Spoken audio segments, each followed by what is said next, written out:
नमस्कार दोस्तों, आज हम करने वाले हैं जियोमेट्री के 5 इम्पोर्टेंट क्वेश्चंस जो आपके आरआरबी ग्रुप डी एग्जाम में आ चुके हैं। ये क्वेश्चन बहुत ही आसान होते हैं जो मात्र 2 से 3 सेकंड के अंदर सॉल्व हो जाते हैं। तो क्वेश्चनों को सॉल्व कर लेते हैं। सबसे पहले फर्स्ट क्वेश्चन हम सॉल्व करेंगे। एक आपको फिगर दिया हुआ है और यहाँ आपके 2 समांतर चतुर्भुज दिए हुए हैं, 2 पैरेललोग्राम आपको दिए हुए हैं। ये आपका ABCD जो अंदर वाला है, ये आपका समानांतर चतुर्भुज है और दूसरा आपका है APQR जिसमें आपका एंगल APQ 100 डिग्री दिया हुआ है। APQ ये वाला जो एंगल है ये आपका 100 डिग्री दिया हुआ है। आपको पता होगा जो समानांतर चतुर्भुज होता है उसके आजू बाजू के कोणों का योग 180 डिग्री होगा। जैसे इसको और इसको जोड़ेंगे तो आपका 180 आना चाहिए, आपका 80 डिग्री हो जाएगा। अब जैसे ये आपका 100 डिग्री है तो ये आपका कितना होगा, इसके आजू बाजू के कोणों का योग आपका 180 डिग्री होना चाहिए, तो आपका ये 80 डिग्री हो जाएगा। और क्वेश्चन में आपको निकालना था तो एंगल CDR मतलब एंगल CDR ये वाला एंगल आपका कितना होगा, ये वाला एंगल आपको निकालना है। एक आपकी स्ट्रेट लाइन होती है, जैसे ये स्ट्रेट लाइन है जो आपकी सीधी रेखा है हमेशा 180 डिग्री बनाती है। जैसे मान के चलो ये वाला एंगल आपका है 30 डिग्री, तो ये वाला एंगल आपका कितना होगा, ये आपका 150 होगा, क्योंकि ये वाला जो स्ट्रेट लाइन है सीधी रेखा है हमेशा 180 डिग्री बनाएगी। ये भी देखो आपकी सीधी रेखा है, यहाँ से लेके यहाँ तक पूरा 180 बनेगा। मैंने आपको बताया था, ये देखो इसके अंदर एक समानांतर चतुर्भुज आपको दिया हुआ है। जो समानांतर चतुर्भुज होता है उसके अगल बगल के कोणों का योग 180 डिग्री होता है, आजू बाजू के कोणों का योग 180 डिग्री होता है। ये 80 है तो आपका 100 होगा, और ये जो सरल रेखा है पूरा 180 बनाएगी तो ये आपका 80 डिग्री हो जाएगा। वही आपसे पूछा था जो एंगल CDR है ये आपका कितना होगा, तो एंगल CDR आपका 80 डिग्री होगा और 80 डिग्री आपका सेकंड ऑप्शन में दिया हुआ है, तो सेकंड ऑप्शन आपका राइट आंसर हो जाएगा। इसके बाद दोस्तों हम अगला क्वेश्चन सॉल्व कर लेते हैं।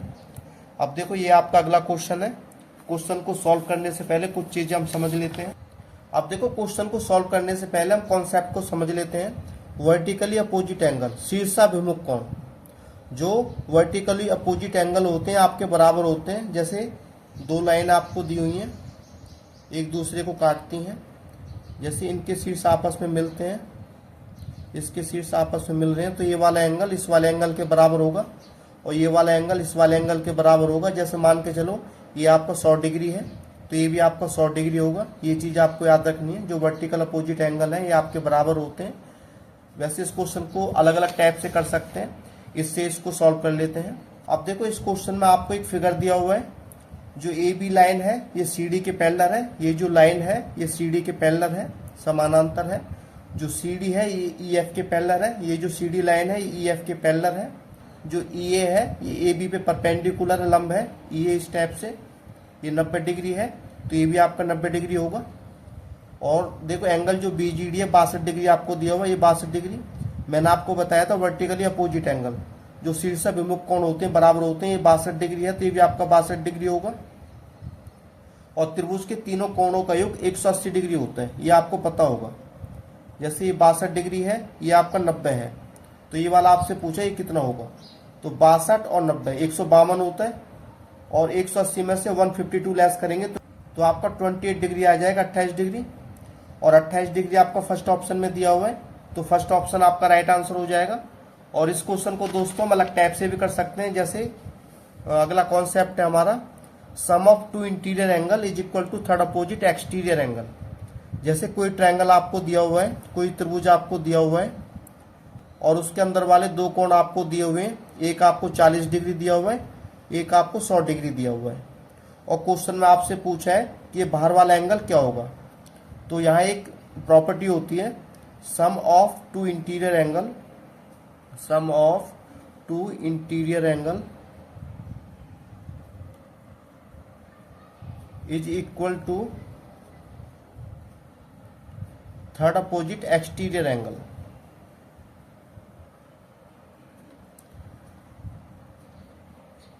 अब देखो इसका मतलब क्या है, अंदर वाले 2 जो कोण हैं बाहर वाले कोण के बराबर होते हैं। सामने वाला जो बाहर वाला कोण है, तो ये जो कोण है इन दोनों अंदर वाले 2 कोणों के योग के बराबर होगा, 140 डिग्री होगा। ये चीज आपको याद रखना है। इस प्रॉपर्टी से क्वेश्चन सॉल्व हो जाएगा। अब देखो एक ट्रायंगल हमें दिया हुआ है, ये वाला ट्रायंगल हम ले लेते हैं।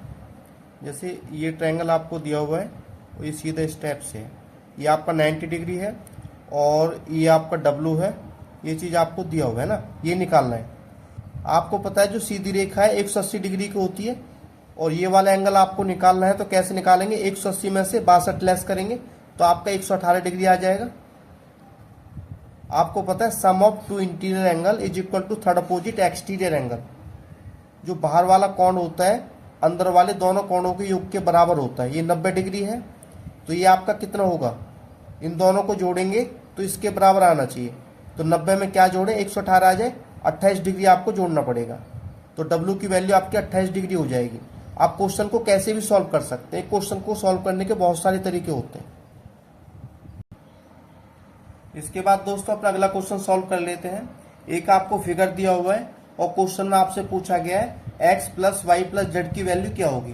तो बहुत ही आसान तरीके से हो जाएगा। मैंने आपको एक प्रॉपर्टी बताई थी, कोई ट्रायंगल आपको दिया हो और अंदर वाले दो ट्रायंगल हैं, जैसे ये आपका A है, ये आपका B है, ठीक है, और ये आपका C है। Sum of two interior angle is equal to third opposite exterior angle. अंदर वाले दोनों कोणों का योग बाहर वाले कोण के बराबर होता है। ABC कोई ट्रायंगल दिया हुआ है और जो एंगल D है बाहर वाला कोण है, ठीक है। ये बाहर वाला जो कोण है ये आप यहाँ रखो। बाहर वाला कोण किसके बराबर होगा, अंदर वाले दोनों कोणों के योग के बराबर, मतलब ये वाला कोण और ये वाला कोण, ठीक है। इसमें आपके कौन कौन से आ रहे हैं, x आ रहा है, y आ रहा है और इसमें z आ रहा है। तो x plus y plus z की वैल्यू आपकी 120 डिग्री निकल के आ जाएगी और 120 डिग्री आपका थर्ड ऑप्शन में दिया हुआ है। ये प्रॉपर्टी बहुत ही काम की है, सिर्फ आपकी नज़र पड़नी चाहिए कि ये क्वेश्चन किस टाइप से होगा। इसके बाद दोस्तों हम अगला क्वेश्चन सॉल्व कर लेते हैं। अब देखो फोर्थ क्वेश्चन आपको दिया हुआ है, एक आपको सर्कल दिया हुआ है और यहाँ कोई आपकी कॉर्ड दी हुई है जो आपस में सरकमफ्रेंस पे मिलती हैं और सेंटर पे जो एंगल बनता है 132 डिग्री है और आपसे पूछा है जो परिधि पे जो एंगल बनता है ACB ये कितना होगा। ये सिंपल सी प्रॉपर्टी होती है, आपको पता होना चाहिए कि वृत्त की परिधि पर बनने वाला कोण केंद्र पर बने कोण का आधा होता है, ठीक है। जैसे 132 डिग्री है तो इसका आधा कितना हो जाएगा, 2 छिक्के 12, 2 छिक्के 12, 66 डिग्री हो जाएगा, ठीक है। जैसे कि मान के चलो ये है आपका कोई सर्कल, ठीक है, और यहाँ आपका 50 डिग्री बनता और क्वेश्चन में आपसे पूछा जाता कि ये वाला एंगल निकालो। तो वृत्त के केंद्र पर बना कोण वृत्त की परिधि पर बने कोण का दुगना होता है, ठीक है। ये आपका 100 डिग्री हो जाएगा। ऊपर वाला निकालना है तो आधा कर देना है और नीचे वाला निकालना है तो डबल कर देना है। तो देखो आपका 66 डिग्री आया था, तो 66 डिग्री आपका सेकंड ऑप्शन में दिया हुआ है, तो सेकंड ऑप्शन आपका राइट आंसर हो जाएगा। इसके बाद दोस्तों अपना अगला क्वेश्चन सॉल्व कर लेते हैं। यहाँ आपका 2 कॉन्सेंट्रिक सर्कल दिया हुआ है, जिसमें बड़ा जो सर्कल है उसकी रेडियस 10 सेंटीमीटर है, छोटा जो सर्कल है उसकी रेडियस आपकी 6 सेंटीमीटर दी हुई है और आपको निकालना find the length of the chord of the larger circle which touches the smaller circle. बड़े वृत्त की उस जीवा की लंबाई निकालो जो छोटे वृत्त को स्पर्श करती है। तो बहुत ही शानदार सा कॉन्सेप्ट होता है, इसे कर सकते हैं। जो बड़ी रेडियस है उसका स्क्वायर और माइनस का जो छोटी रेडियस है उसका स्क्वायर, इसमें वैल्यू पुट करेंगे तो आपका आंसर निकल के आ जाएगा। बड़ी जो रेडियस है आपकी 10 है तो 10 का स्क्वायर आपका 100 और छोटी रेडियस 6 है तो इसका स्क्वायर आपका 36, ये आपका 64 होता है और 64 का स्क्वायर रूट आपका 8 होता है, 8 दूनी 16 सेंटीमीटर। तो बड़े वृत्त की उस जीवा की लंबाई 16 सेंटीमीटर है जो छोटे वृत्त को टच करती है और 16 सेंटीमीटर आपका सेकंड ऑप्शन में दिया हुआ है। आप इसको इस टैप से भी समझ सकते हैं, ठीक है। ये है, ये छोटा सर्कल है, ये बड़ा सर्कल है और आपको निकालना था बड़े वृत्त की उस जीवा की लंबाई निकालो जो छोटे वृत्त को टच करती है, ठीक है। अब देखो इसको इससे मिलाया और ये आप परपेंडिकुलर डालेंगे। ये बड़े वृत्त की रेडियस है और ये छोटे वृत्त की रेडियस है। आपको निकालना था यहाँ से लेके यहाँ तक, तो पहले ये वाला हिस्सा निकाला फिर इसके बाद ये वाला हिस्सा निकाला, तो इसलिए हमने डबल किया था, ठीक है। और देखो ये जो पाइथागोरस है, पाइथागोरस से ये निकालने के लिए आपको पता है आर का स्क्वायर माइनस ये वाला आर का स्क्वायर, ठीक है। Hypotenuse square minus perpendicular square, ये वाला फॉर्मूला होता है, तो वहीं से ये वाला फॉर्मूला निकल के आया है। और दोस्तों यह क्वेश्चन आपके लिए, यदि आपको वीडियो अच्छी लगी हो तो like, subscribe and share my video.